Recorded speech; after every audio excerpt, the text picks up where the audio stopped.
Hello, আসসালামু আলাইকুম। সবাই কেমন আছেন? আশা করতেছি সবাই খুব ভালো আছেন। আজকে আমরা অ্যাসাইনমেন্ট অপারেটর নিয়ে কথা বলবো। এর আগের ক্লাসে আমরা অ্যারিথমেটিক আ অপারেটর নিয়ে কথা বলেছিলাম। সো আমরা সেই একটা জাভা ক্লাস খুলে নিব। নিউ এবং ক্লাস একটা প্যাকেজ থেকে একটা জাভা ক্লাস খুলবো যার নাম দেব অ্যাসাইনমেন্ট ASSIGN এইটুক দিলেই হবে। তারপর হচ্ছে আমরা ফিনিশ দিলাম। ওকে, আমরা অ্যাসাইনমেন্ট নামে একটা অপারেটর সরি বেসিক জাভার মধ্যে একটা ক্লাস খুললাম যেটি হচ্ছে অ্যাসাইন ক্লাস। ওকে, সেই ক্লাসের মধ্যে আমরা একটা মেইন মেথড ক্রিয়েট করব psvm। ওকে, মেইন মেথড ডান। এবার আমরা দেখে আসি অ্যাসাইনমেন্ট অপারেটর কোনগুলা এবং সেগুলোকে কিভাবে এক্সপ্লেইন করা হয়। সো আমরা সেই ডব্লিউটি স্কুলে গেলাম, সেইখান থেকে আমরা অ্যাসাইনমেন্ট অপারেটরগুলো দেখতেছি। এই যে অ্যাসাইনমেন্ট অপারেটর। সো এখানে আমরা এক্সাম্পলগুলো একটু ভালো করে লক্ষ্য করি, তাহলে অ্যাসাইনমেন্ট অপারেটর আমাদের বুঝতে খুব ইজিয়ার হয়ে যাবে। এইখানে একটা সাইন আছে যেটা হচ্ছে আমরা ন্যাচারালি জিওমেট্রি বা বীজগণিতে আমরা কি করি, ইকুয়াল বলি, বাট প্রোগ্রামিং ল্যাঙ্গুয়েজের ক্ষেত্রে এটা ইকুয়াল না। এটা মানে হচ্ছে অ্যাসাইন করা, অর্থাৎ আমি এই এক্স এর মধ্যে 5 ভ্যালুটা কি করছি, অ্যাসাইন করছি, রেখে দিছি। অর্থাৎ এক্স ইকুয়াল 5 না, এখানে মানে হচ্ছে এই সাইনটা দ্বারা বোঝাচ্ছে হচ্ছে এই 5টা হচ্ছে আমি এক্স এর মধ্যে অ্যাসাইন করতেছি। কার মধ্যে? এক্স এর মধ্যে অ্যাসাইন করতেছি। তাহলে 5টা কি করলাম, আমরা এক্স এর মধ্যে অ্যাসাইন করলাম। তারপরে আরেকটা অপারেটর দেখা যাচ্ছে প্লাস ইকুয়াল, অর্থাৎ এইটা দ্বারা আমরা বোঝাবো যেমন plus x equal x plus equal 3 means হচ্ছে এক্স প্লাস 3 ইকুয়াল, অর্থাৎ প্লাস 3 আমি এক্স এর যদি আরেকটা ভ্যালু থাকে লাইক 5 ভ্যালুটার সাথে আমি আরো 3 ভ্যালু যোগ করে সেটা এক্স এর মধ্যে কি করতেছি, অ্যাসাইন করে দিচ্ছি। এট the same time minus equal মানে হচ্ছে সেম, যদি এক্স এর একটা ভ্যালু থাকে সেই ভ্যালুটা থেকে -3 কে মাইনাস করে সেই ভ্যালুটা আমি এক্স এর মধ্যে অ্যাসাইন করে দিচ্ছি। এট the same time multiple equal মানে সেম কথা, এক্স এর যদি একটা ভ্যালু থাকে সেই এক্স এর সাথে ওই 3 গুণ করে ফাইনালি সেই ভ্যালুটা আমি এক্স এর মধ্যে অ্যাসাইন করে দিচ্ছি, যেটা হচ্ছে মাল্টিপল ইকুয়াল। এবং ডিভিশন সেম জিনিস, আমরা এক্স এর যদি একটা ভ্যালু থাকে সেই ভ্যালুটাকে আমি 3 দ্বারা ডিভাইড করে সেই ভ্যালুটা আমি ফাইনালি এক্স এর মধ্যে অ্যাসাইন করে দিচ্ছি। মডুলাসের ক্ষেত্রে সেম, আমরা এক্স এর যে ভ্যালুটা আছে সেই ভ্যালুটাকে 3 দ্বারা মড করব, অর্থাৎ তার রিমাইন্ডারটা বের করব, সেই রিমাইন্ডারটা আমি এক্স এর মধ্যে অ্যাসাইন করে দেব। At the same time and equal, আর ইকুয়াল, এইগুলাও কি অ্যাসাইনমেন্ট অপারেটর। আমরা মূলত এই কয়েকটাই দেখব, এই এই ভ্যালুগুলো আমরা মোটামুটি দেখব, এগুলো আমাদের সবচেয়ে বেশি ইউজ করা হয়। স্যার মোটামুটি আমরা বুঝাইতে পারছি। এবার আমরা যদি কোডে যাই এবং সেখানে যদি কোড করা ট্রাই করি তাহলে আমাদের জন্য আরো অনেক ইজিয়ার হয়ে যাবে। সো আমরা প্রথমে যেটা করব, ইন্টিজার একটা ডাটা টাইপ নিব যেখানে নাম 1 এন্ড নাম 2, সরি আমরা এক্স ওয়াই দিয়ে নিলে আমাদের জন্য মনে হয় আরো ইজিয়ার হবে, এক্স কমা ওয়াই। সো আমরা দুইটা ভ্যালু নিলাম।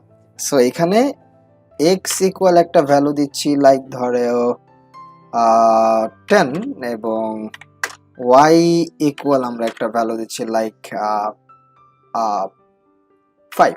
ওকে, সো এই যে দুইটা আমরা ভ্যালু দিলাম, তাই তো। এবার আমরা যেটা করব, ওই যে অ্যাসাইনমেন্ট অপারেটরগুলো আমরা ব্যবহার করব একটার পর একটা। সো x প্লাস ইকুয়াল যদি আমি y দেই, কমা, এবং SOUT যদি আমরা বলি,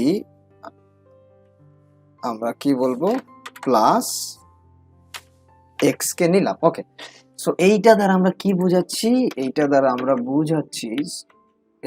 আমরা মূলত বোঝাচ্ছি যে এক্স প্লাস ইকুয়াল ওয়াই মানে হচ্ছে এক্স এর ভ্যালু কত, 10, তাই না।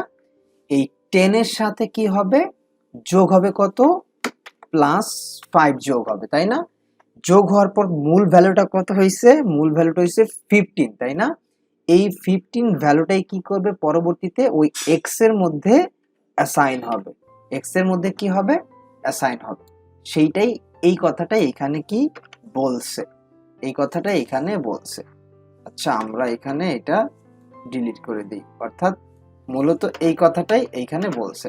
এরপরে পরবর্তীতে আমরা বাকি অপারেটরগুলো একটু দেখি। আমরা কন্ট্রোল সি দিয়ে কপি করে ভি ভি ভি দিলাম। এরপরেরটা আছে কি, এরপরেরটা আছে হচ্ছে আমাদের মাইনাস, এরপরেরটা হচ্ছে মাল্টিপল তারপরেরটা হচ্ছে ডিভিশন, তারপরেরটা হচ্ছে আমাদের মডুলাস। ওকে, এবার আমরা যদি দেখি আমাদের প্রথমটার ভ্যালু কত হবে, প্রথমটার ভ্যালু হবে হচ্ছে 10 প্লাস 5 15 এবং এক্স এর ভ্যালু হবে 15, কারণ এক্স এর প্রথম ভ্যালু হচ্ছে 10 এবং 10 এর সাথে আমার কি করতে হলো, ওয়াই এর যে ভ্যালুটা 5 সেটা যোগ করলাম, যোগ করে সেই যোগফলটাকে আমরা এক্স এর মধ্যে অ্যাসাইন করে দিলাম।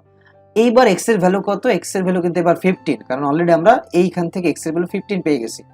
এবার কি করব, 15 থেকে আমরা কি করব, ওয়াই এর ভ্যালুটা বাদ দিব, ওয়াই এর ভ্যালু কত 5, তাহলে 15 থেকে ওয়াই এর ভ্যালু বাদ দিতে হবে কারণ মাইনাস আছে, বাদ দিব, বাদ দিলে আমাদের হয় কত 10, সেই 10 ভ্যালুটা আমরা এক্স এর মধ্যে অ্যাসাইন করব, তার মানে আমরা সেই আগের ভ্যালু পেয়ে গেলাম 10। তাহলে এরপরে কি আছে, আমরা আগের ভ্যালু ছিল এক্স এর ভ্যালু এখন কত 10, কারণ এখান থেকে আমরা 10 পাইছি, 10 এর সাথে ওয়াই কে গুণ করব, ওয়াই এর ভ্যালু কত 5, তাহলে 5 দশমিক কত 50, সেই 50টা আমরা এক্স এর মধ্যে অ্যাসাইন করে দিব। তাহলে আমরা এক্স এর ভ্যালু বের করলাম 50, এইবার আমাদের কত হবে, এক্স এর ভ্যালু 50 এবং ভাগ করতে হবে কত দিয়ে, 5 দিয়ে। তো আমরা 5 দিয়ে যদি এক্স এর ভ্যালুকে ভাগ করি, 50 কে ভাগ করি, তাহলে আসবে কত 10, সেই 10টা এক্স এর মধ্যে অ্যাসাইন করে দিলাম। এইবার আমরা এক্স এর ভ্যালু কত 10, 10 কে আমরা ওয়াই এর ভ্যালু কত 5, 5 দিয়ে যদি ভাগ করি তাহলে আমাদের ভাগশেষ থাকে কত 0, তাহলে 0 এক্স এর মধ্যে অ্যাসাইন হবে, আমাদের ফাইনাল রেজাল্ট হবে এরকম। তো আমরা একটু এটাকে রান করে দেখি, তাহলে আমরা বুঝতে পারবো আমাদের রেজাল্ট ঠিক আছে কিনা। এক্স্যাক্টলি তাই, তার মানে আমরা প্রথম ভ্যালুটা 10 পেয়েছিলাম মনে আছে, তারপরের ভ্যালুটা প্রথম ভ্যালুটা আমরা 15 পেয়েছিলাম মনে আছে, তারপরের ভ্যালুটা আমরা 10 পেয়েছি, তারপর একটা 50 পেয়েছি, তারপর একটা 10 পেয়েছি এবং ফাইনালি আমরা রিমাইন্ডার 0 পেয়েছি। So this is all about assignment operator. So এই অ্যাসাইনমেন্ট অপারেটর দ্বারা আমরা খুব সহজেই অনেকগুলা কাজ খুব ইজিলি করতে পারি। আশা করতেছি অ্যাসাইনমেন্ট অপারেটর আপনারা খুব সহজেই বুঝতে পারছেন। যদি আমার এই ভিডিও ভালো লেগে থাকে চ্যানেলটির সাথে থাকতে হবে, চ্যানেলটি সাবস্ক্রাইব করে আমার পাশে থাকবেন এবং অন্যদেরকে জানিয়ে দিবেন এখানে প্রোগ্রামিং রিলেটেড ইনফরমেশন দিয়ে অনেককে হেল্প করা হয়। সবাইকে ধন্যবাদ, আল্লাহ হাফেজ।